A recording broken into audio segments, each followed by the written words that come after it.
Assalamualaikum warahmatullahi wabarakatuh. Perkenalkan, nama saya Wildan Abdul Ghani, NPM 202114500146, Prodi Pendidikan Ekonomi, Universitas Indra Prasta PGRI. Perkenalkan, nama saya Yuveni Indah Santika dengan NPM 202114500196. Nama saya Ica Marisa dengan NPM 202114500218. Pokok pembahasan kami adalah yang pertama, tujuan mempelajari ilmu kealaman. Kemudian ruang lingkup ilmu kealaman dasar, fungsi mempelajari ilmu alamiah dasar, kemudian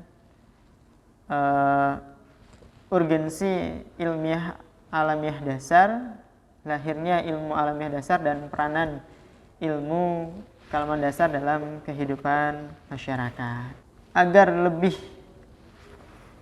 mengerti, lebih jelas apa itu ilmu kealaman dasar, saya akan menyampaikan pengertian ilmu kealaman dasar. Ilmu kealaman dasar itu sering disebut ilmu pengetahuan atau biasa disebut natural science, yang mana merupakan pengetahuan yang mengkaji tentang gejala-gejala dalam alam semesta, termasuk di muka bumi ini, sehingga terbentuk konsep dan prinsip. Ilmu kealaman dasar hanya mengkaji konsep-konsep dan prinsip-prinsip dasar saja yang tidak dapat lepas dari kenyataan atau realita. Berarti ilmu kealaman dasar ini selalu merumuskan masalahnya dari gejala-gejala yang realitas. Sehingga metode yang dapat digunakan dalam ilmu kealaman dasar ini adalah metode-metode yang baik, yang tepat. Adapun manfaat kita dalam mempelajari ilmu alamiah dasar, terlebih kita sebagai mahasiswa, yaitu banyak sekali manfaatnya. Manfaatnya adalah misalkan dapat membuat perkembangan penalaran di bidang ilmu pengetahuan yang mungkin sebelumnya kita hanya menerima apa yang ada, menjadi berpikir kenapa hal tersebut ada, untuk apa gunanya, dan menalar segala sesuatu yang ada di sekeliling kita secara lebih mendalam untuk mengetahui fungsi dari keberadaannya. Begitupun apa guna dari keberadaan diri kita ini untuk siapa juga, dan siapa kita, dari mana saya. Dengan mempelajari ilmu alamiah dasar, kita dapat menalar lebih dalam, lebih rinci dengan memperhitungkan segala sesuatunya. Nah, selain itu, manfaat dari ilmu mempelajari ilmu kealaman dasar juga kita mengetahui bagaimana cara memperoleh ilmunya atau seperti apa ilmunya, mengetahui perkembangan IAD, mengetahui tentang kimia dan prosesnya, dan banyak sekali kita juga mengetahui iptek dan kebutuhan manusia, bahkan dampak iptek tersebut terhadap dunia. Artinya apa? Dengan kita mempelajari ilmu kealaman dasar, itu bisa terjadi atau terciptanya pemikiran yang lebih luas, sehingga lingkungan dengan gejala-gejala yang terjadi dalam masyarakat sekitar kita menjadi lebih tanggap terhadap sesuatu masalah yang terjadi di sekitar kita. Kemudian manfaat lainnya masih banyak juga, yaitu membuat kita memiliki kemampuan untuk mengembangkan ide-ide mengenai lingkungan alam di sekitar. Misalnya apa? Misalnya dalam perkembangan ilmu dan teknologi yang semakin pesat. Seperti halnya dalam teknologi transportasi dan komunikasi, di mana yang dulunya kita jika ingin berkomunikasi dengan orang yang jauh, kita harus menggunakan surat. Nah, sekarang dengan adanya teknologi, kita dapat berkomunikasi dengan orang yang lain yang berbeda lokasi dengan sangat cepat dengan menggunakan handphone dan alat komunikasi lainnya tentunya. Begitu juga dengan transportasi. Dulu kita ketika ingin pergi ke tempat yang jauh, kita membutuhkan waktu yang berhari-hari.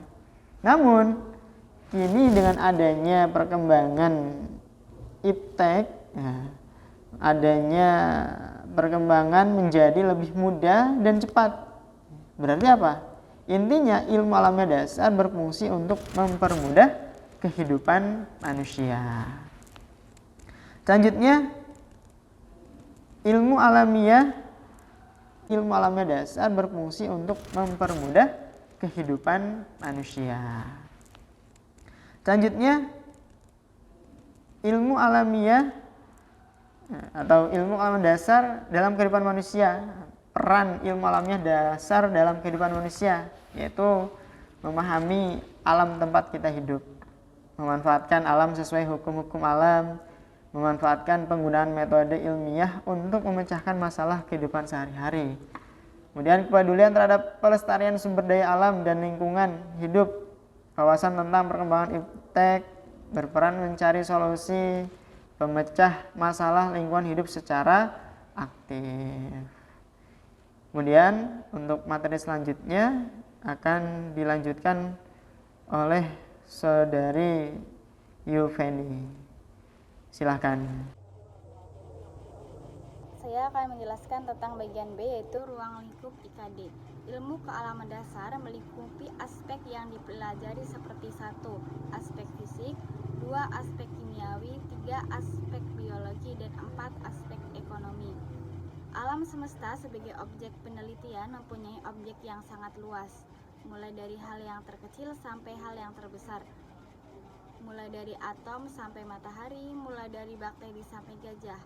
Atom adalah benda yang bisa dikatakan bagian terkecil dari suatu benda yang tidak dapat dibagi kembali, sedangkan matahari adalah benda yang paling terbesar di tata surya ini. Sebagai simbol kebesarannya, semesta yang tidak ada yang mempunyai besarnya dari sisi fisik. Kemudian, bakteri adalah simbol dari makhluk hidup yang terkecil skalanya, yang hanya dapat dilihat dengan mikroskop. Sedangkan gajah adalah simbol makhluk hidup yang paling besar saat ini, yang dapat diamati langsung oleh manusia dari sisi biologis. Sehingga dalam mempelajari kealaman dasar akan dihadapkan pada materi fisik, biologis maupun manusiawi dari sisi perubahan zat yang terjadi antara bentuk biologis dan fisik.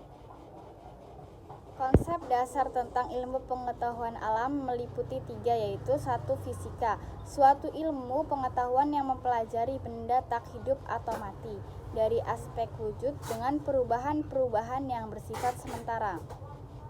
Fisika klasik dibagi dalam mekanika, panas, bumi, dan cahaya, gelombang, listrik, magnet, dan teknik mekanika, teknik sipil, teknik listrik, dan termasuk dalam lingkup besar ilmu bumi dan antariska. Kemudian yang kedua yaitu kimia, adalah suatu ilmu pengetahuan yang mempelajari makhluk hidup dan tidak hidup dari aspek susunan materi dan perubahan-perubahan yang bersifat tetap. Kimia secara garis besar dibagi menjadi kimia anorganik dan kimia organik. Kedua bagian itu pada dasarnya membahas tentang keseluruhan, kemudian diikuti analisis kualitatif dan kuantitatif. Yang terakhir adalah biologi, ilmu pengetahuan yang mempelajari makhluk hidup dan gejala-gejalanya. Yaitu fungsi mempelajari ilmu alamiah dasar. Yang pertama adalah memberi wawasan kepada mahasiswa terhadap konsep-konsep alam agar dapat peka dan tanggap terhadap masalah-masalah alam yang ada di sekitarnya, serta dapat bertanggung jawab terhadap berbagai masalah yang ada di dalam masyarakat. Yang kedua adalah memberi apresiasi terhadap perkembangan IPA dan teknologi kepada mahasiswa, serta dapat mendorong dan memanfaatkan ilmu alamiah dasar pada perkembangan diri, ilmu, dan profesi pada mahasiswa. Yang ketiga yaitu suatu pengetahuan tentang konsep-konsep dasar yang ada di dalam bidang ilmu sains dasar dalam rangka pembentukan dan pengembangan kepribadian untuk memperluas wawasan, kepribadian, pengetahuan, perhatian, dan pemikiran serta mengenai berbagai gejala yang ada dan timbul khususnya terhadap sumber daya alam yang ada di lingkungannya.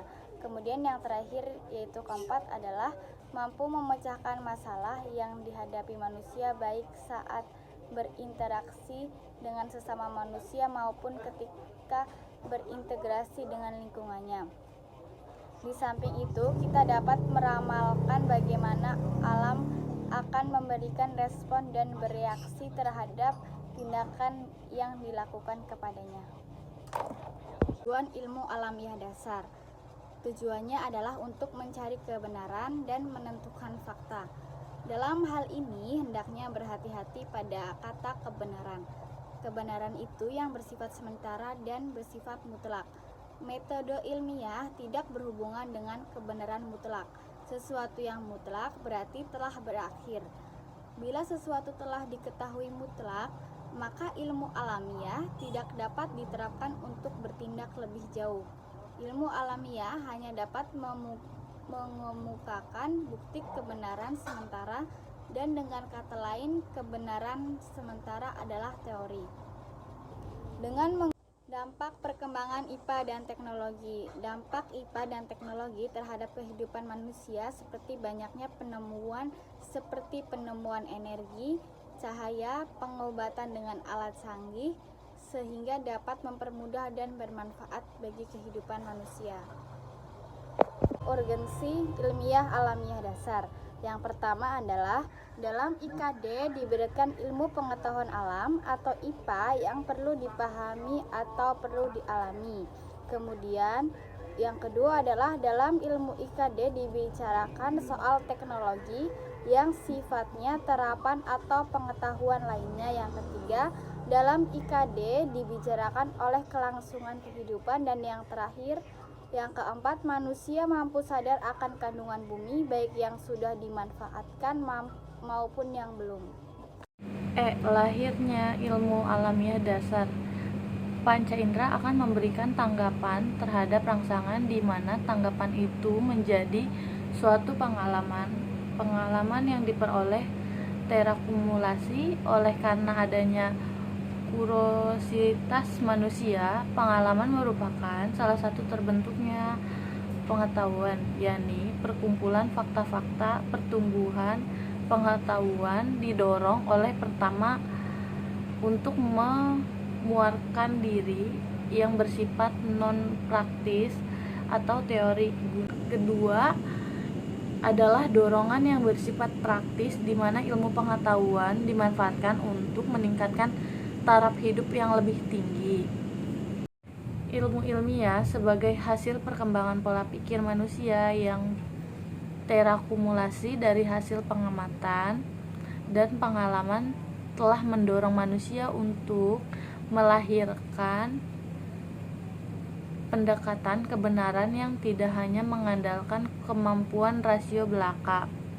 Dorongan tersebut setidaknya terdiri dari dua sisi, yaitu satu, dorongan pertama adalah dorongan yang untuk memuaskan diri sendiri yang bersifat non-praktis atau teoritis guna untuk memenuhi kuriositas dan memahami tentang hakikat alam semesta dan segala isinya. Dua adalah dorongan yang bersifat praktis di mana ilmu pengetahuan dimanfaatkan untuk meningkatkan taraf hidup yang lebih tinggi. Peranan IKD dalam kehidupan bermasyarakat. Yang pertama, suatu ilmu yang digunakan untuk memenuhi kebutuhan hidup. Yang kedua, suatu ilmu yang dapat menaikkan kualitas mutu produksi.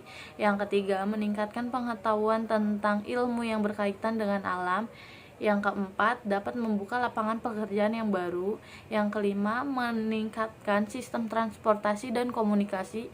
Yang keenam, memberikan kontribusi tentang ilmu kesehatan. Yang ketujuh, dapat meningkatkan kualitas SDM kita. Yang kedelapan, dapat meningkatkan keborosan dan menimbulkan akan pencemaran lingkungan. Demikianlah materi yang dapat kami presentasikan yang berjudul latar belakang ilmu kealaman dasar dalam kehidupan masyarakat.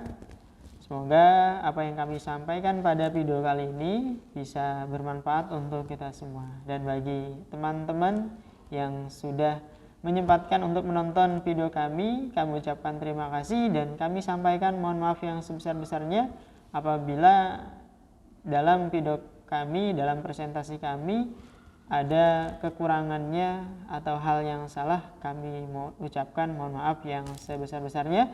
Wassalamualaikum warahmatullahi wabarakatuh.